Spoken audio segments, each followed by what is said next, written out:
울산의 사건 사고 그 뒷이야기까지 들어보는 백브리핑. 울산 MBC 보도국 정인곤 기자 스튜디오에 나와 계십니다. 어서 오십시오. 안녕하십니까. 자, 오늘도 울산에서 있었던 사건 사고를 좀 알아볼 텐데요. 네. 언젠가부터 울산에서 금은방 절도 사건이 자주 보도가 되는 것 같아요. 맞습니다. 이번에도 또 나왔다고요. 네, 우선 사건은 지난주 화요일 새벽 시간에 벌어졌습니다. 저희가 이제 확보한 CCTV를 확인해 보니까요. 모자와 마스크로 얼굴을 정말 꽁꽁 가린 두 명이 대로변 금은방 앞을 서성이고 있었습니다. 예. 갑자기 가게 유리문으로 돌진을 해서 가게 유리문을 부수고 가게로 진입을 했는데요. 금은방에 들어가서 한 명은 정말 한치의 망설임도 없이 진열장 유리를 망치로 부수고 나머지 한 명은 순식간에 귀중품을 쓸어 담았습니다. 그렇게 금은방 털이를 마치고 700만 원어치 귀금속을 들고 도망치는데 정말 딱 50초 정도밖에 걸리질 않았습니다. 예. 이들은 범행 10시간 만에 경찰에 붙잡혔습니다. 이게 결국에는 잡히긴 했지만 네. 절도하는데 1분도 안 걸렸다는 것도 맞습니다. 굉장히 놀랐거든요. 그 닫혀있는 금은방에 들어가서 절도를 벌인 거잖아요. 네. 어떻게 들어갈 수가 있었을까요? 절도 당시에 절도범들의 손에는요, 주변에서 쉽게 구할 수 있는 망치 한 자루가 전부였습니다. 사실 망치로 그 현관문도 부수고 들어가고 망치로 진열장을 부수고 들어가는 아주 단순한 방법이었는데요. 예. 정말 특별한 기술이라고는 단 하나도 보이지 않는 모습이었습니다. 사실 이런 단순한 방법 때문에 최근 들어서 금은방이 범죄의 표적이 되고 있습니다.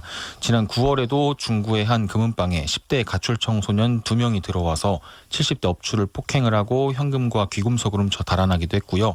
전국적으로 보면 정말 많은 사건들이 발생을 하고 있거든요. 예. 12월 2일에는 광주광역시의 동구의 한 금은방에 새벽 시간에 2인조 절도단이 침입을 해서 4천만 원어치 우와. 귀금속을 정말 1분도 안 걸려서 들고 달아났는데요. 네. 이 중에 한 명은 초등학생이었습니다.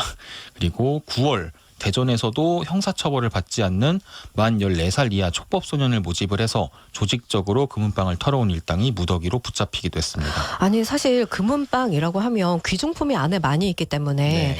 유리문 밖으로 또 철창살 이런 것들도 있을 거라고 생각이 네. 되고요. 그리고 조금이라도 뭔가 감지가 된다면 경보음이 울리는 것들. 네네네. 이런 보안 장치 잘 돼 있을 것 같은데 그러면 결국에는 잡히는 거 아닌가요? 맞습니다. 금은방 절도 사건 같은 경우는 보통 검거율이 90%에 육박한다고 하거든요. 예. 실제로 이번에 절도를 당한 금은방에도 저희가 가보니까 CCTV가 각도별로 무려 5대나 설치가 돼 있었습니다. 예.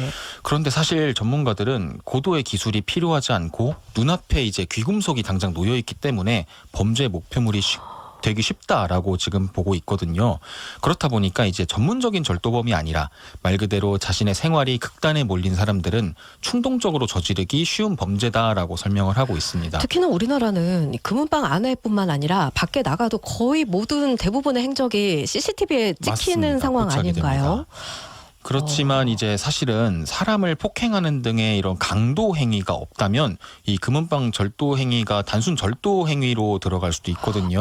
그렇다 보니까 이제 전문적인 절도범이 아니라 그 진짜 생활이 좀 극단에 네. 몰려서 처음으로 범죄를 저지르는 분들은 속으로는 좀 나는 첫 범죄니까 좀 무거운 처벌을 받지 않을 거야라고 생각을 해서 이런 범죄가 좀 끊이지 않고 계속 일어나는 것으로 보인다. 이런 지적도 나오기도 했습니다. 예.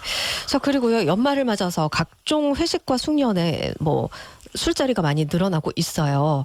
술자리가 늘면서 주취 폭행 사건도 많아지고 있다면서요. 네, 우리 청취자분들도 연말을 맞아서 회식 등 각종 술자리 정말 많아지고 계실 건데요. 이제 술자리가 사실 늘면서 술에 취해서 벌이는 주취 폭행 사건, 일명 주폭 사건이 하나둘 다시 고개를 들고 있습니다. 네. 지난 11일에는 북구에서 취객이 택시기사의 얼굴을 주먹으로 폭행하는 사건이 발생했는데요.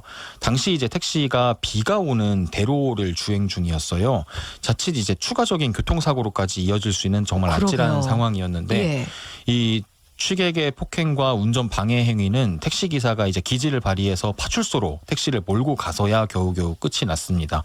택시기사분을 만나 뵀는데 자기는 먼저 말 한마디 걸지 않았는데 주먹이 날아왔다면서 사실 이제 연말이 다가오면서 술 취한 승객들을 많이 태울 수밖에 없는데 취객을 태울 때마다 좀 겁이 난다는 심정을 밝혔습니다. 지난 8일에는 삼산동 한복판에서 술에 취해서 누워있는 취객을 경찰이 이제 출동을 해서 귀가를 시키려고 하자 갑자기 주머니에서 흉기를 꺼내서 휘두르는 사건도 발생을 했습니다.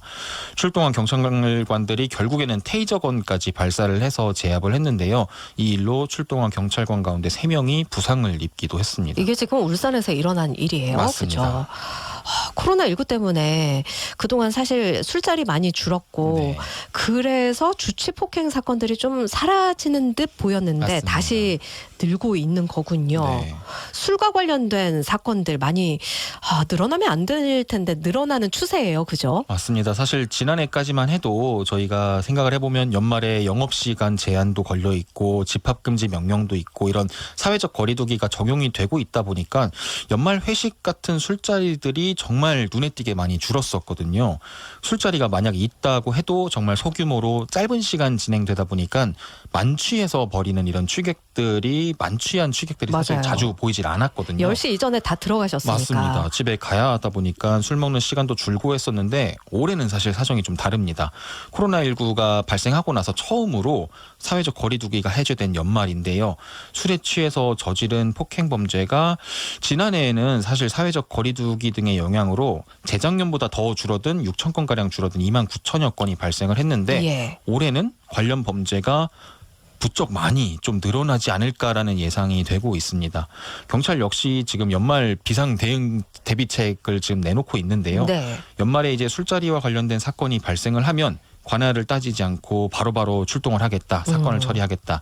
특히 주치폭행 같은 이런 강력 사건에 대해서는 정말 엄정히 대응하겠다라는 원칙을 밝혔습니다. 사실 지금까지는 술 기운 때문에라는 걸로 조금 처벌이 강경되거나 이런 경우도 종종 있곤 했는데 네. 이번 같은 경우는 주치폭행 사건에 대해서 정말 엄정히 대응을 하겠다. 연말 질서를 바로잡겠다라는 좀 그런 대응책을 내놨고요. 예.